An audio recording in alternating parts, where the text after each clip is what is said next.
Hi friends, నేను మీ online రాజు Vizag. Friends, ఈరోజు అయితే ఆర్డర్ అయితే అపోలో ఫిష్ ఒక 15 kgs మీటును, టోనా బోన్లెస్ మీట్ కూడా ఒక 15 kgs మీట్ అయితే ఆర్డర్ అయితే వచ్చింది. మన వీడియో చూసి హైదరాబాద్ నుంచి అయితే ఒక కస్టమర్ ఆర్డర్ అయితే చేసుకున్నారు.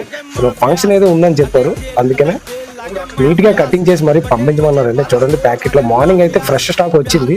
ఈవినింగ్ ఉంది కదా బస్సు, ఆర్టీసీ బస్సు అయితే మార్నింగ్ తీసుకొని కటింగ్ చేసుకొని ఈలోగా ఫ్రిడ్జ్ లో పెట్టుకున్నాం అండి. చూడండి, ఇప్పుడు ప్యాక్ చేసి మరీ పంపిస్తాం. నీట్ గా ప్యాక్ చేసి మరీ పంపిస్తాం. ఆల్ ఓవర్ ఇండియా ఎక్కడికైనా డెలివరీ చేస్తామండి. మా దగ్గర అయితే only 1 day fishing boat material మాత్రమే సప్లై అయితే చేస్తామండి. మీరు ఎవరైనా ఆర్డర్ చేసుకునే వాళ్ళు ఉన్నట్లయితే పైన నా నెంబర్ ఇస్తాను, ఆ నెంబర్కి మీరు కాల్ చేసి మరి ఆర్డర్ అయితే చేసుకోవచ్చు. మా దగ్గర అన్ని రకాల సీ ఫుడ్ ఐటమ్ దొరుకుతున్నాయండి. అలాగే నా ఛానల్ మీరు ఫస్ట్ టైం చూసినట్లయితే లైక్ చేసి సబ్స్క్రైబ్ చేసి ఫాలో అయిపోండి.